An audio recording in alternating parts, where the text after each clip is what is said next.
Mini episode 1346 of the FDH Lounge is brought to you by Sportsology, delivering unconventional columns and webcasts about sports, TV, music, movies, and more. Follow them on the web at sportsology.com. The FDH Lounge. You want to schedule your life around it. A long time ago, on a gloomy, wet Cleveland spring night, two men stand alone amidst the late-night drizzle. Their voices echo across the vacant station parking lot as they debate the merits of the great American radio show that have been missing for far too long. On that night, an idea was born. That idea became the FDH Lounge.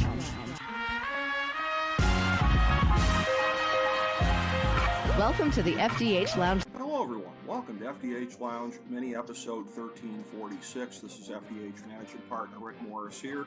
And I was just on with these two gentlemen recently, and I said that was one of our most fun shows of the year, and so too is the case today, because we're bookending the NFL draft, in this case the 2021 NFL draft.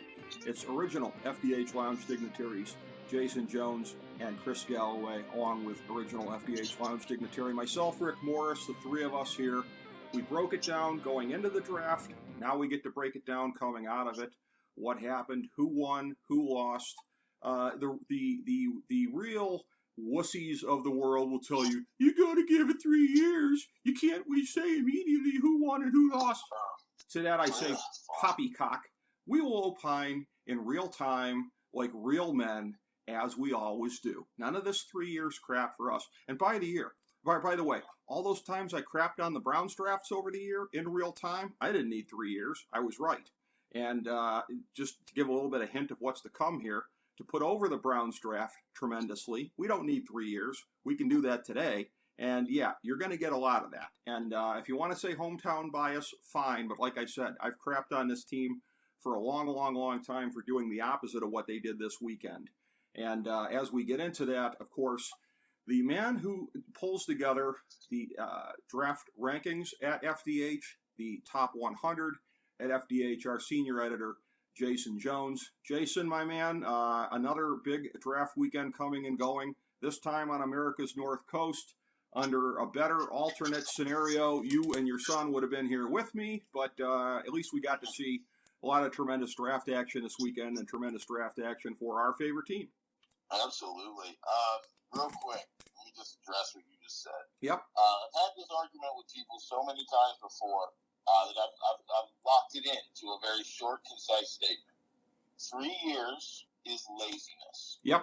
Any analyst that says that you can't judge a draft until 3 years has passed is only saying so because they're not willing to do the work on a prospect-by-prospect basis. Because yes, injuries will happen, off-the-field issues may arise, but right now, if you do the work, you can look at this and say, was this a good pick or not? And that's all we're really doing here is analyzing the draft. We can do that right now. We're going to do that right now. Yep. So, I always laugh when I hear that. You can't judge a pick for 3 years. Get out of my face with that garbage. I agree, and also a critical component of this is market value. We all know what the market value is on players, and as funny as it was to see the thin-skinned Las Vegas Raiders get butthurt and put out a tweet that was defending themselves for taking Alex Leatherwood at 17, we all knew that was a reach. It was a reach, and the reason they were getting criticism is because it was a reach. So market value, we can tell you in real time whether you reached or not, and it's pretty apparent that they did, and some other teams did as well. A man who never reaches in any equation in life is my good friend, longtime friend, fellow FDH Lounge, original dignitary, Chris Galloway, here to help audit the proceedings, if you will. Chris, good to have you on, my man. How you doing? Doing well, Rick. Good evening, and great to be here again after what was an exciting draft here in Cleveland, Ohio. Yeah, it certainly was. There was a lot that went on, and to that point, I'll start with you, Chris, and I know that you were down there for some of it, that for a thing where the weather was inclement on the front end of this thing here. I will say, I mean, in the end, and there was less than I expected to see of the blimp shots over Lake Erie. I thought that was a big reason they were staging it where they were, but I mean, the visuals on TV, for as much as I might have been critical of some parts of the process and even having it here in 2021 in Cleveland, I mean, in terms of the visuals and everything like that, I think the networks all got what they wanted. Yeah, I would say, having now experienced one in person, Mm-hmm. it's definitely a made-for-TV event. Okay.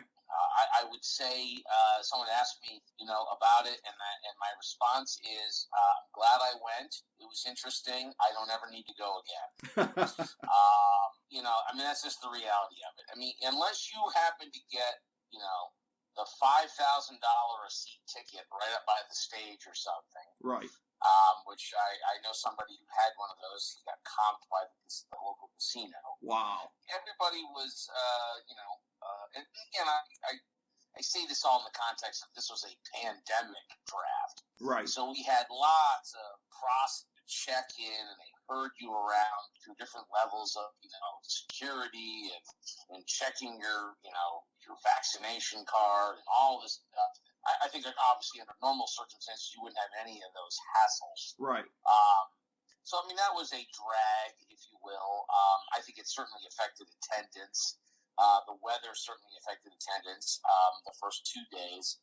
But overall, it's definitely a made-for-TV event. So I would say for folks, if it comes to your city or you're thinking about going somewhere to see it, I'd recommend go to a city, go see it in Vegas. So you got other things you do, because there's a lot of just sort of standing around and the excitement of being there when the Browns were trading up for JOK was a lot of fun, right? Right. And I'm so glad that I was there for that moment, and so that made it worthwhile.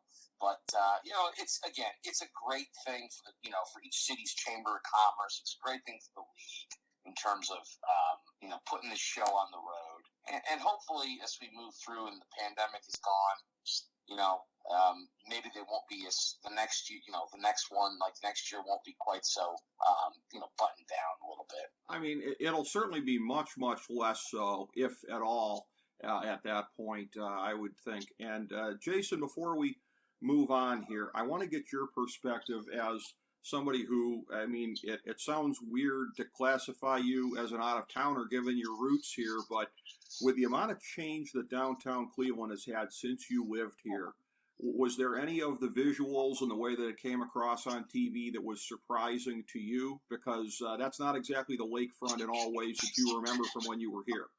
Yeah, no, it was actually interesting, but in kind of a nice way. It wasn't alienating or anything, and I did, as you're watching this stuff, whether you're watching, the NFL Network, ESPN, or ABC feed, you're still getting some of this stuff. And there was, before they would actually start picking, and I don't know where it was geographically, but there was some stage, and I don't mean the draft stage, where NFL Network was. And every now and then, the camera would pull wide, and I would remember seeing the hotel just across the walkway to the stadium, right? Mm-hmm. You see, they may not have had flyovers, panoramic shots, which was funny to me because you see all these cars, and I'm thinking, is no one telling them where the parking lot is? Because they don't know why you're driving this close to the stadium.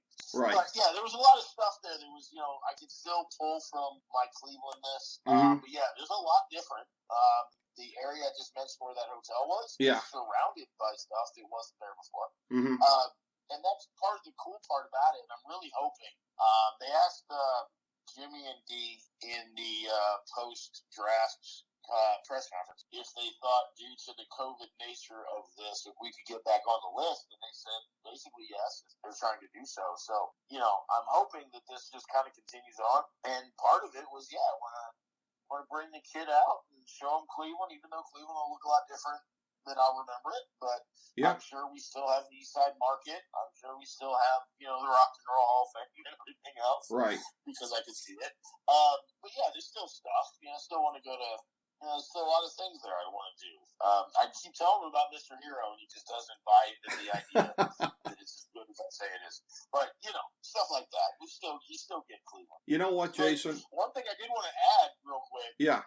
My background or whatever, notwithstanding, I thought that the draft in Cleveland played remarkably well nationally. Yes.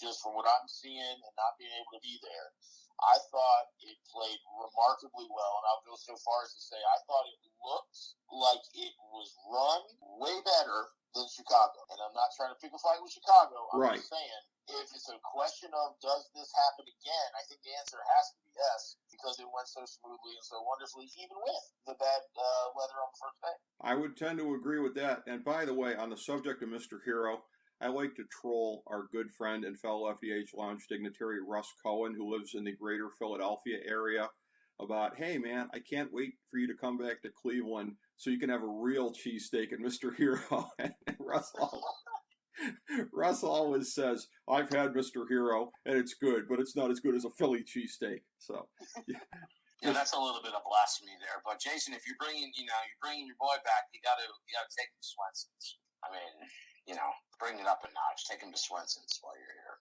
Oh, sure, yeah. Don't get me wrong. There's a long list of things we need to try.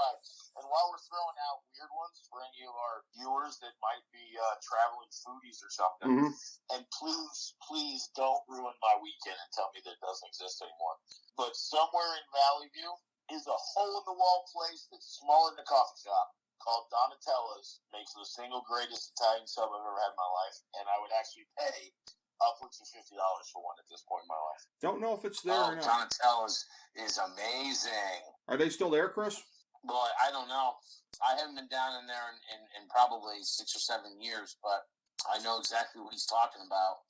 Damn good sandwiches. Very good. And also, Jason, this is the same thing as when you go to see the in-laws in PA. The fact that you can go get food made to order from Sheetz when you're here in Cleveland, just like when you're in Pennsylvania. So, I don't know if... It's funny you should mention that, Rick. Yeah.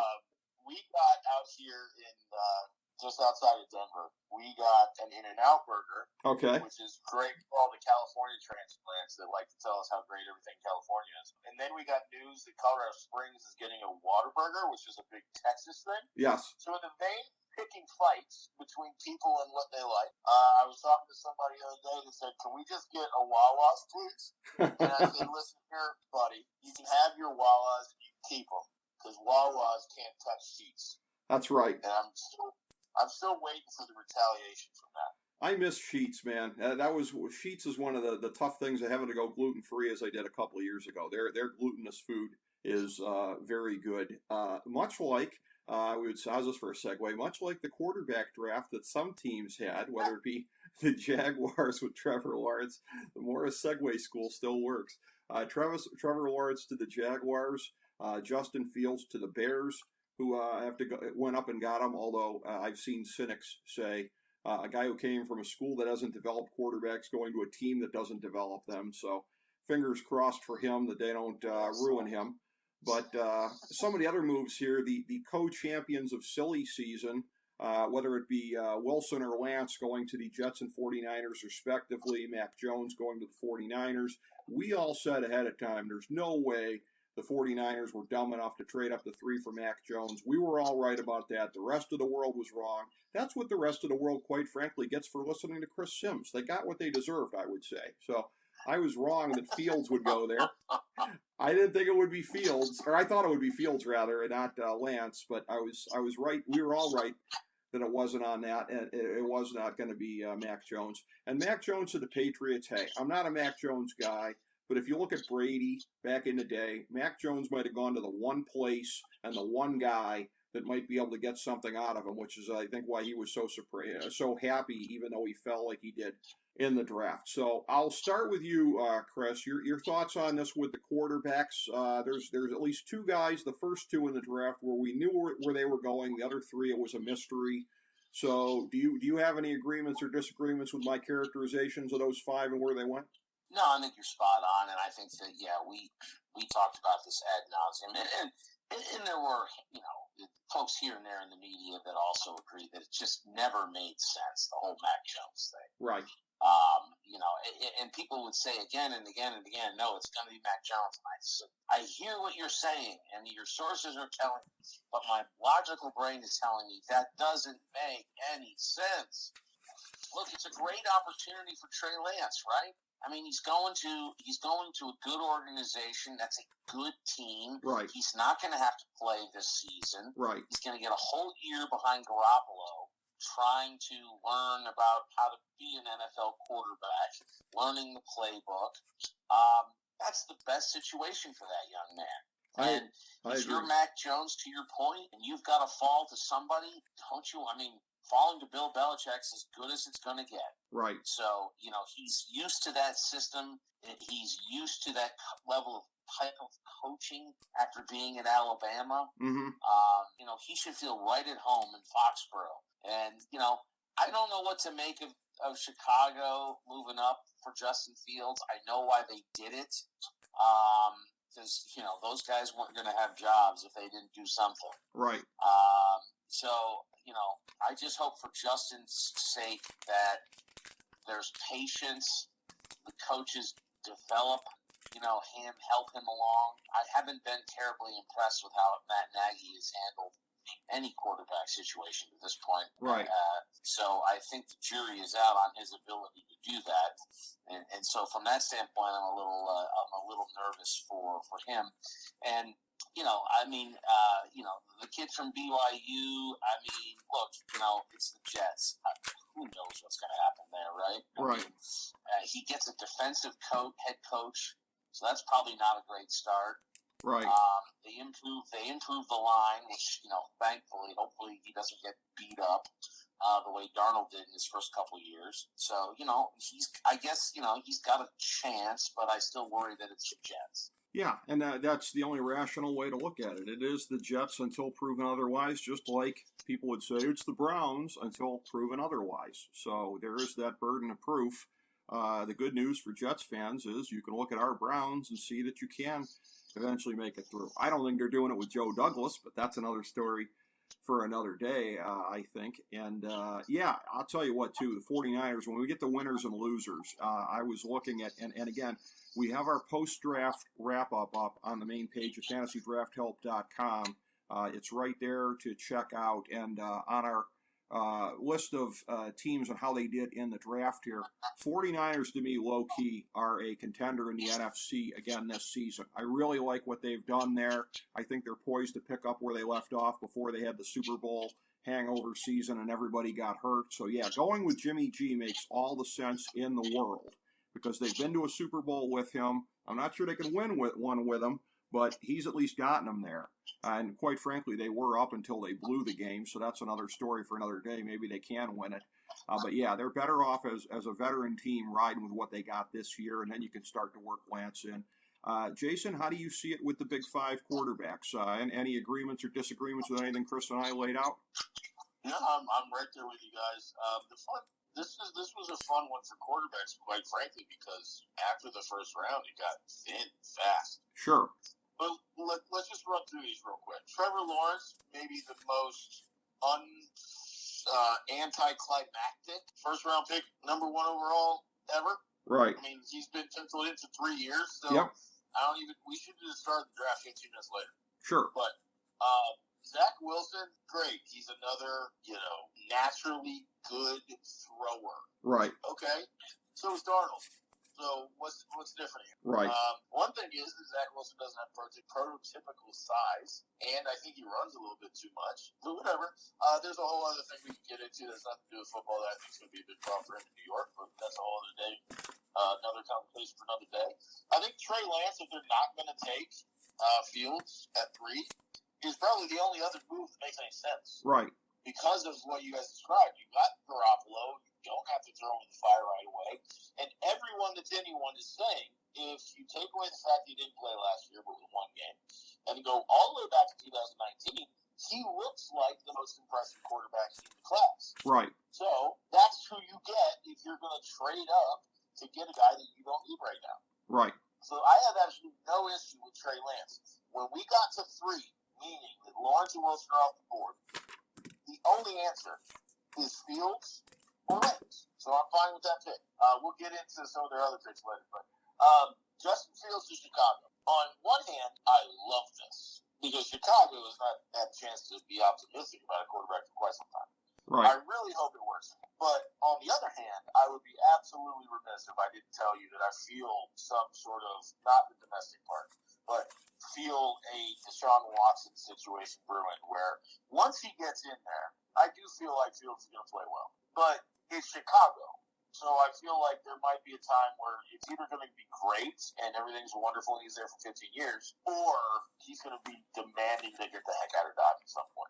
Which brings us to Mac Jones. And yes, we can pound our chest on that one because, like Chris said, I don't care who you are and who you know and what information you're getting from whomever. At the end of the day, Mac Jones at 3 doesn't make sense. Yep. End of discussion. Now, I like where we're going with this with the Tom Brady comparison, and I'm not for a second going to say that Mac Jones would be Tom Brady. But when you say remarkably intelligent, does not have your typical NFL body, Right. is a naturally gifted thrower, which meaning that it's easy for him. He has some good accuracy. He can put the ball in space. He can do it, and he can lead the receiver, do all these things. How on earth did I not just describe Tom Brady as a prospect? Right. He's literally Tom Brady as a prospect as far as Belichick is concerned. The only difference is Brady was a backup that eventually started on a Michigan team that wasn't good. Right. And Matt Wilson was a highly recruited guy who went to the greatest team in the country at that point in time. So there's the difference. But other than that, prospect-wise, I can see why Belichick was salivating over him. And it's all these national people and all the fan bases that kind of take me off about this because at the last second, I made an about face and said, fine, maybe it won't be, even though it makes perfect sense. And lo and behold, it happens exactly as I predicted anyway. Sure. Well, by the way, Jason, as you mashed up the names there a second ago of Mac Jones and Wilson, Mac Wilson is actually an infuriating linebacker for the Browns who's never done anything except concuss Nick Chubb. Not that I'm bitter about that. So you just gave. Yeah, sorry, I'm watching the Browns Steelers wild card game on coach's tape at the moment, so my fault. You gave me an opportunity to hammer Mac Wilson again, which I can never do enough. But as far as it goes, in looking at the way that this all played out here, the quarterbacks early on were going to be a big part of the early story of the draft here, and moving through the first round. Very, very interesting as far as both the wide receiver position, where you knew the teams that were going to be in the mix. You knew the Dolphins were going to take somebody. It ends up being Waddle. The Bengals might have gone Chase, or they might have gone for Sewell at tackle. It ends up being Chase as they put together the LSU combo again, and hopefully Joe Burrow won't be running for his life next year. And then Devontae Smith in a trade-up to the Eagles here at 10. So you have a couple different things here. It shows you how much the most, in a great wide receiver class, the 3 crown jewels, it shows you how much they were valued. I continue to say, running back-wise, I'm not going to put them on the same level as running backs that those guys are as wide receivers, but guys that I think are going to be Pro Bowl backs in this league for a long time to come. I was completely infuriated to be right in my prediction here that Najee Harris would drop to the lucky Steelers, who would benefit from all these teams passing on him, including my 1B team, Miami, who it's hard to argue with Jalen Phillips, but I mean, Harris and ATN were right there. ATN goes to the Jaguars, where Urban Meyer is talking about using him as a third down back. I got the feeling it's going to be welcome to the NFL real early on for Urban Meyer with the start that he's off to. So, Chris, I'll throw it to you as far as the way that we look at the other skill position players in the draft other than quarterback here, as well as, by the way, a generational tight end talent in Kyle Pitts going forward to the Falcons, which should be a great pick for them. Well, I think the reason we value quarterbacks so much now in the modern NFL and why it's so important to have a top-of-the-line signal caller is you need to look at the other side of that equation. Who are they throwing to? And I think that's why you saw such a focus by these teams on drafting wide receivers, and you could throw Pitts in there too because he's kind of a hybrid. Yes. He might be the best wide receiver, quote unquote, in the draft.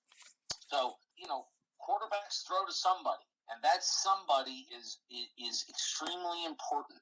And you've got to have guys that can separate, that can make plays after the catch, can take the top off of defense. And it's to me it's like a no-brainer, right? A team that has a quarterback, now it's okay, who are we throwing to? That's what the Bengals focused on, right? Last year they took T. Higgins.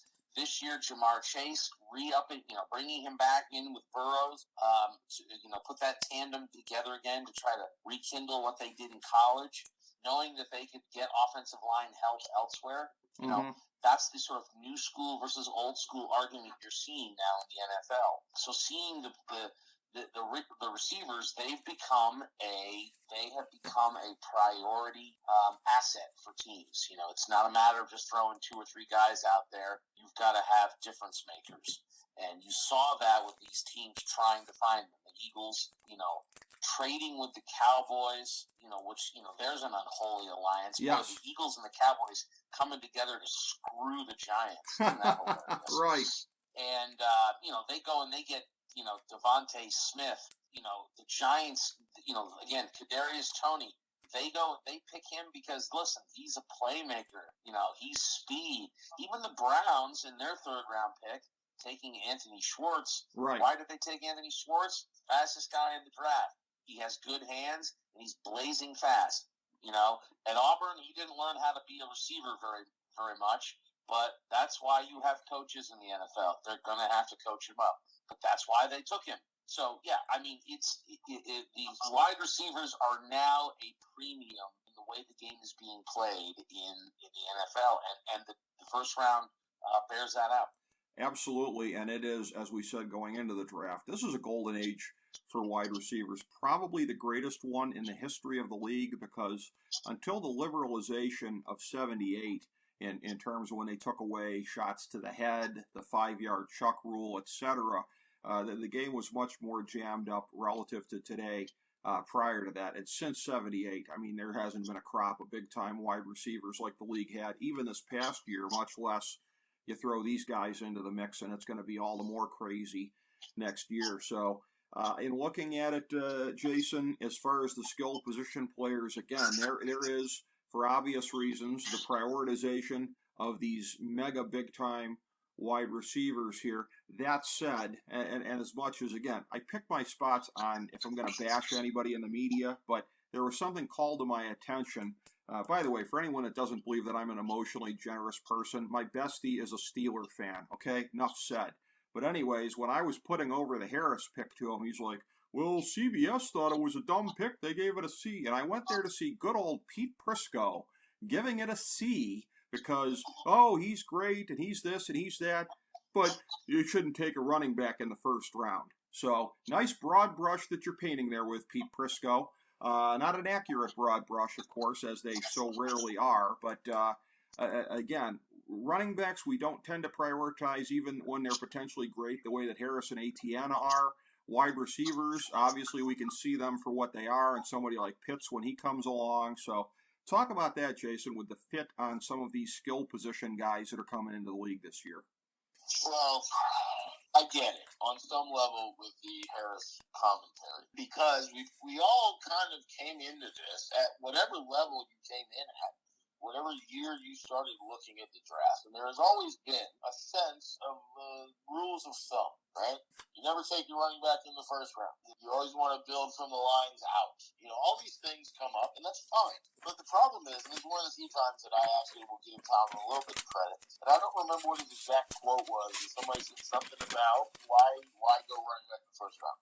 And he said, I don't subscribe to the notion that you can't take a running back in the first round. Sure, obviously. And something to the effect of, we were staring at the number one running back on the board, and we have a dramatic need at running back. We also have a need at, offensive line, linebacker, and all these others. But we had an opportunity to take the number one running back that projects to be a workhorse starter, or we could have taken the 4th best offensive tackle. We could have taken the 5th best, defensive pass rusher. So what are we talking about?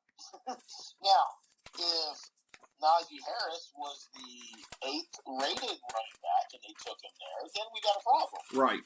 But there's nothing wrong with that pick. As much as I hate that team, that is what I would have done. Sure. It's why I put them. That's why I projected them to do just that. Right.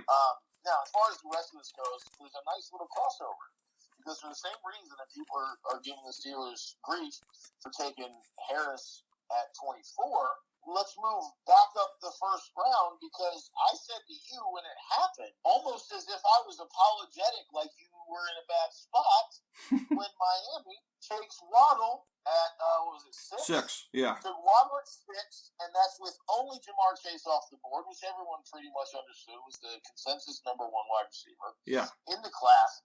Then you get the very next pick, and I'm thinking, hey, you've got a speedy, short, big chunk playmaker, or you have a prototype number 1 type in Devontae Smith. And I know that most of the fan base wanted Devontae Smith, and I'm all for that. But for a moment there, I actually kind of went, wow, why'd they reach like that? and it's almost laughable because this is what happens. The league evolves. Right. And we are now finding that guys like, Tyreek Hill. Yeah.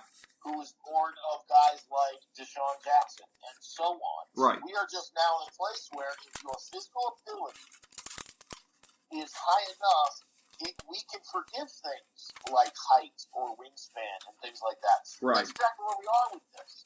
And yeah, to some degree, there's a COVID dynamic in this draft. I mean, teams did not have the ability to really get in at the combine because there wasn't one. The medical was probably much slimmed down compared to what has been in the past. So there was going to be some level of value isn't as literal as we think it might be. But when we're talking about these players, the receivers are sick. Now, I think we have had some drafts in the recent past where the depth is better. The ceiling for these guys you're getting in the 2nd, 3rd, 4th, and 5th rounds was a little bit better. But that being said, you can't ask for a better wide receiver crop in the first 50 picks.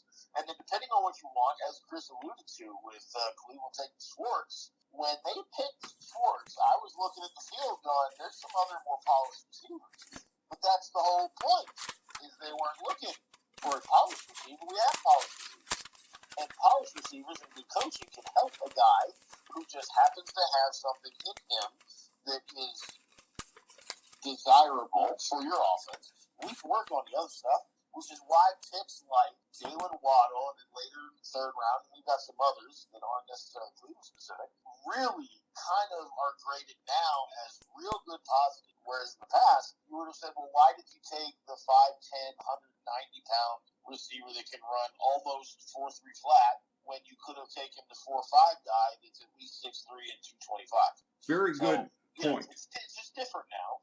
But I think the skill positions that were in this draft are going to prove to be incredible, especially in the first 2 days. I think so. And what you said about this, I want to throw it to Chris in a second here as a follow-up in terms of because I agree with what you said about the process for this draft, the second consecutive COVID one that we saw. I want to say first, though, that with Schwartz in here, with the possibility right off the bat of doing jet sweeps to this guy, if you didn't think that Chubb and Hunt, as great as they are, had it easy enough with that offensive line, how much more loosening up front is there going to be when teams got to worry about this little guy going out there taking the jet sweeps there? Good luck ever trying to stop Chubb and Hunt from now until at least the end of this season, and hopefully they'll all still be here beyond that.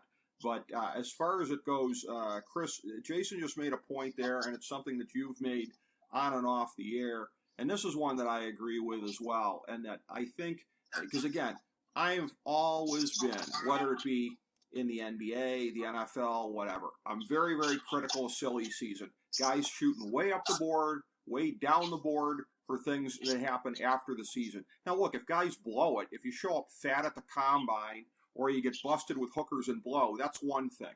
But the whole thing of like, what we saw on tape isn't what we saw on tape, or this is more important than that.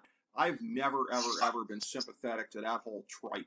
So I think that, I certainly agree with, what you guys are saying on this, Chris. And I think that we're going to come to find out that more might have been less, less is more, I should say, when it comes to this. as far as the evaluation process and teams not getting the opportunity to shoot themselves in the foot by overthinking?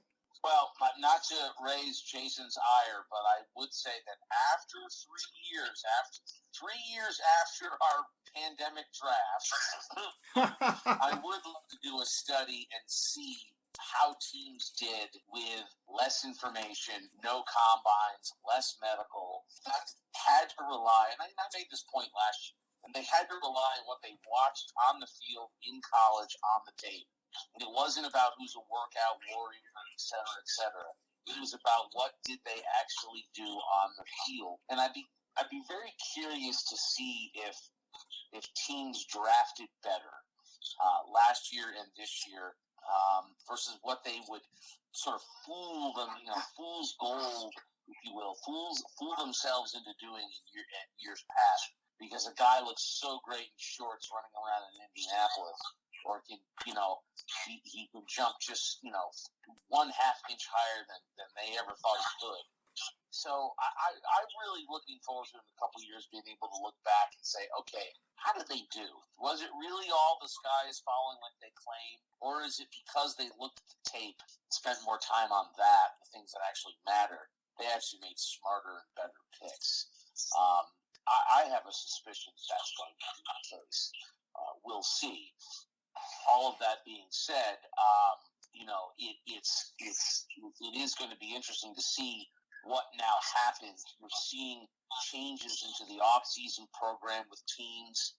Obviously, the players are trying to push back and peel back all the off-season workouts, the voluntary workouts. They now want to push back on all the mandatory mini camps and everything.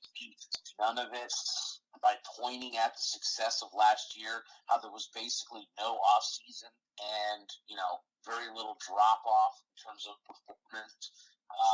And I don't know. I haven't seen a study yet on injuries, but the soft tissue injuries that we talked about last year before the season certainly showed up in the first 6 weeks that we were very concerned about by not having the off-season programs. So it's going to be different. What do they do in the future? Do we go back to the old way with the scouting and the combine and all the rest of it, or is that stuff going to go the way of the dodo? Chris, I want to follow up here by asking you a question on this, to think about this a little bit. You being a guy that's a Cowboys honk, what are your thoughts on this? The fact that essentially what's being challenged here 30 years after the point is essentially the culture in the NFL created by Jimmy Johnson. He's the one who basically pioneered the whole, well, you don't necessarily have to show up for voluntary stuff in the offseason. Then again, you don't necessarily have to make the roster next year. So this is basically the whole Jimmy Johnson culture that's on the line here, I think. It is. And I think that also, whether we like it or not, these kids today, and I say kids because these are 20-year-old men, 21-year-olds, these are people, the Browns drafted Greg Newsome, who is the first Cleveland Brown now to have been born in after the year 2000. They're not like older generations, And so I wonder if a lot of the change potentially to off-season workouts and all the rest of that is really going to be a generational thing. Look, it's easy to make an argument that you don't need it, right? Kevin Stefanski comes in, gets no off-season time, no workout time, barely gets a training camp to put in place a new system with his players. And think about all the new players the Browns had on top of that last year. And then it turns around and goes 12-6, gets a playoff win, becomes coach of the year, and does all of that with none of the old, as you would say, the old Jimmy Johnson program. Right. Yeah, that's interesting. So you can honestly say, well, how valuable is minicamp? How valuable is voluntary rookie blah blah blah? Does it really matter? Clearly it didn't seem to last year. To the players' point. Now, I think the coaches obviously would like to have some more time with their guys than none, which apparently, is what the players are trying to drive towards. But, I think there's definitely going to be some change there, and that's going to get played into the scouting and other stuff. And I think it's going to become more important what you did on the field than what you do in shorts and a t-shirt in a weight room in Indianapolis. Well, that's a utopia we should all want to live in, where what you do on the field is what matters most. And toward that end, Jason, your thoughts on this, on any potential evolution here, as far as whether it be off-season regiments getting modified, lessons that we may draw subsequently from the lack of combine and other type things being a part of the draft process, etc. Well, the interesting thing about this idea of revisiting this draft 3 years later, specifically under the lens of how COVID affected things, Mm-hmm. without even looking at any data or even assuming what that would look like, I gotta say, my hunch is that I think we're gonna find that we were over-analyzing, surprise, surprise, and that in actuality, less information actually works out better, and maybe the solid influx of extra medical and combine this and pro day that just muddied the waters. So my hunch is that we'll probably find that some of this stuff isn't necessary, and if anything, we're better without it. But whether the NFL is full of a lot of old school minded people. Yep. They may just insist we got to go back, but I think, like a lot of things, we're hoping that once we get out of all the real bad stuff of COVID, like people being sick, that we can go back and look at it and say, look, there were some positives that came out of this, a recalibration of how we are. Like, I'll tell you right now, having nothing to do with football, I don't run errands the same anymore, and I'm not going back to the old way. Mm-hmm. I'm much quicker and efficient with it, just because I don't want to keep going back out. Right. So I'm hoping football has a similar sort of effect. That maybe, don't get me wrong, I love football and I still want to watch the combine, but if we got to the place where NFL executives and analysts and scouting department people just didn't put as much stock in the measurables and on all these things and really kind of focus back on tape, I think that would just be better for everybody. Exactly. Yeah. Can we all gain efficiencies coming out of this thing, whether in the NFL or not? That's a very